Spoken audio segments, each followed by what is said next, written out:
नमस्कार। दिन भर की बड़ी खबरों में आपका स्वागत है। मैं हूं शिवानी।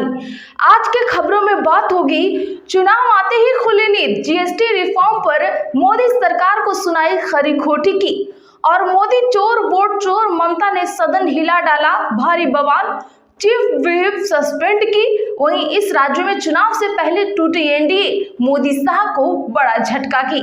इधर बिहार बंद में हो गई मोदी की फजीहत, नहीं दिखा कोई असर की, और साथ ही राहुल ने पकड़ा एक और बड़ा घपला, मोदी के मंत्री को लिखा लेटर की। इसी के साथ आज दिन भर की सभी बड़ी और प्रमुख खबरों को जानेंगे विस्तार से। उससे पहले एक नजर सुर्खियों पर। बंगाल विधानसभा में भाजपा चीफ व्हिप को मार्शलों ने घसीट कर निकाला, हुए बेहोश, 5 विधायक सस्पेंड। ममता ने सदन में मोदी चोर वोट चोर के लगाए नारे। परिहार में बिहार बंद का आंशिक असर, पीएम मोदी की मां पर टिप्पणी का विरोध, भाजपा विधायक और कार्यकर्ता सड़कों पर उतरे। महाराष्ट्र में मराठा आरक्षण पर टकराव, ओबीसी कुणबी सर्टिफिकेट देने के खिलाफ नेताओं ने सरकारी प्रस्ताव की फाड़ी प्रतियां। तेजस्वी के माई फैक्टर पर चिराग का नया फॉर्मूला, बोले मेरे समीकरण में एम का मतलब महिलाएं, वाई का मतलब युवा, मंच से लगे चिराग के मुख्यमंत्री बनाने के नारे। बिहार चुनाव में एनडीए के लिए चुनौती बनेगा गठबंधन का गणित, सीटों की सरसराहट छेड़ेगी सियासी संग्राम। गेट निकोबार प्रोजेक्ट में एफआरए उल्लंघन पर राहुल गांधी चिंतित, जनजातीय मामलों के मंत्री को लिखा लेटर। तमिलनाडु विधानसभा चुनाव से पहले एनडीए से अलग हुए दिनाकरन, अलायंस छोड़ने वाली दूसरी पार्टी। दिनाकरन बोले विश्वघाती बदलेंगे नहीं, इसीलिए हमने अपना रास्ता चुना। रोटी पराठा दूध health life insurance tax free, GST के अब केवल 2 स्लैब 5% और 18%, 22 सितंबर से लागू होंगे बदलाव। 8 साल बाद कैसे जागे, जीएसटी रिफॉर्म पर पूर्व वित्त मंत्री का तंज, पूछा बिहार चुनाव या ट्रंप टैरिफ का भय। अगर छगन भुजबल को लगता है कि ओबीसी के साथ अन्याय हुआ तो दे दें इस्तीफा, संजय राउत ने बोला हमला। महाराष्ट्र में जोरांगे बोले मराठा आरक्षण के मुद्दे पर धोखा मिला तो चुनाव में सत्तारूढ़ दलों को चटा देंगे धूल। मुंबई में प्रदर्शनों पर लगाइए रोक, शिवसेना एमपी ने सीएम फडणवीस को लिखी चिट्ठी तो राउत ने शिंदे को लपेटा। अक्टूबर के पहले सप्ताह में चुनाव का ऐलान संभव, बिहार में दीपावली और छठ के बाद हो सकती है वोटिंग, 30 सितंबर को जारी होगी फाइनल वोटर लिस्ट। जब यूएस में पूछा जाएगा भारत को किसने खोया, ट्रंप के टैरिफ की शशि थरूर ने की आलोचना। कैरेमल वाले पॉपकॉर्न पर कौन सा जीएसटी लगेगा, टैक्स स्लैब में बदलाव पर इंटरनेट पर आई मीम्स की बाढ़। बीजेपी चीफ की रेस में देवेंद्र फडणवीस के नाम की अटकलें तेज, बिहार चुनाव के बाद हो सकता है बड़ा फैसला। पुलिस थानों में सीसीटीवी की कमी की रिपोर्ट पर कोर्ट सख्त, कश्मीरी अलगाववादी नेता की याचिका पर एनआईए को नोटिस। उनके स्वागत में कुत्ते की तरह खड़े रहते हैं, भाजपा विधायक की फिसली जुबान, महिला एसपी पर टिप्पणी मामले में एफआईआर हुई दर्ज। मणिपुर को नागालैंड पूर्वोत्तर से जोड़ने वाला नेशनल हाईवे खुलेगा, मैतेई कुकी के बवाल के बाद 2 साल से था बंद, केंद्र और कुकी के बीच 7 समझौते हुए। सुप्रीम कोर्ट बोला बारिश से पहाड़ों पर तबाही का कारण इंसान है, प्रकृति अवैध पेड़ कटाई का बदला ले रही है, केंद्र हिमाचल जम्मू कश्मीर उत्तराखंड पंजाब को नोटिस जारी। कृषि मंत्री शिवराज सिंह चौहान पंजाब बाढ़ में कमर तक पानी में उतरे किसानों से फसलों का जान रहे हाल, बोले 2 केंद्रीय टीमें नुकसान का आकलन कर रही।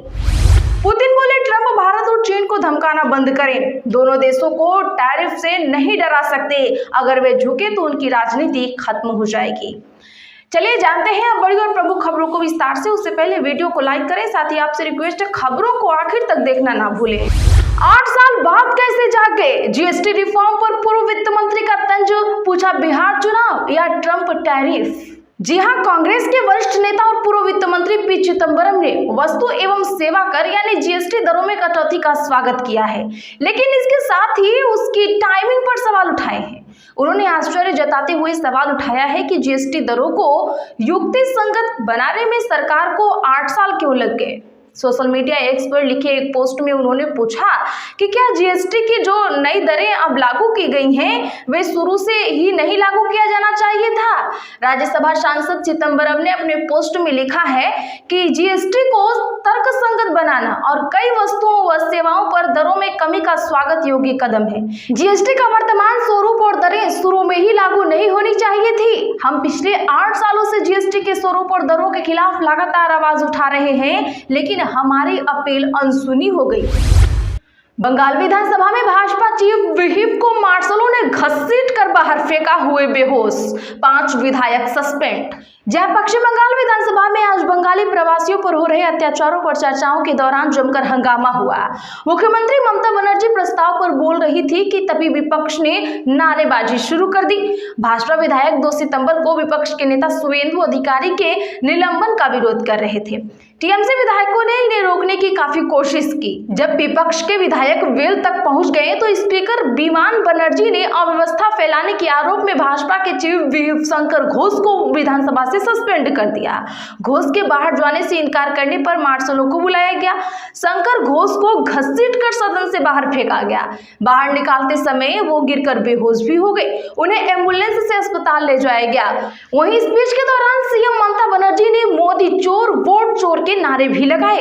पश्चिम बंगाल विधानसभा का 3 दिन का विशेष सत्र 1 सितंबर से शुरू हुआ था।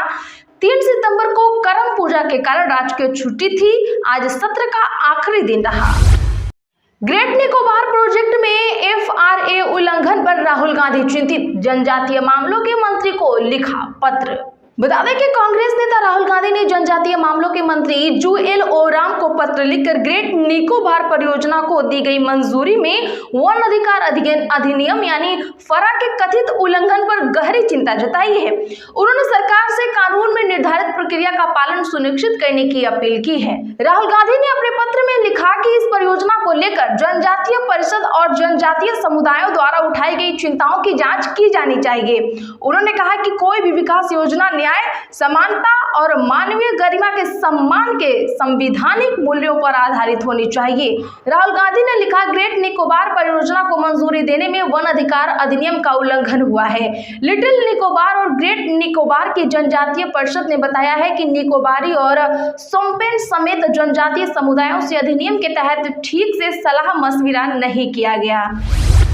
तमिलनाडु विधानसभा चुनाव से पहले एनडीए से अलग हुए दिनाकरन, अलायंस छोड़ने वाली दूसरी पार्टी। टीटीवी दिनाकरन की पार्टी अम्मा मक्कल मुनेत्र कंगजम यानी AMMK ने आज भाजपा के नेतृत्व वाले एनडीए गठबंधन से बाहर निकलने की घोषणा की है। AMMK दूसरी पार्टी है जिसने एनडीए का साथ छोड़ा है। इससे पहले अनाद्रमुख से निष्कासित O पन्नीरसेल्वम ने अपने दल को गठबंधन से बाहर कर दिया था। दिनाकरन ने मीडिया से कहा, यह आंदोलन कुछ लोगों के विश्वासघात के खिलाफ शुरू किया गया था। हमें विश्वास था कि वे बदल जाएंगे, लेकिन कुछ नहीं हुआ।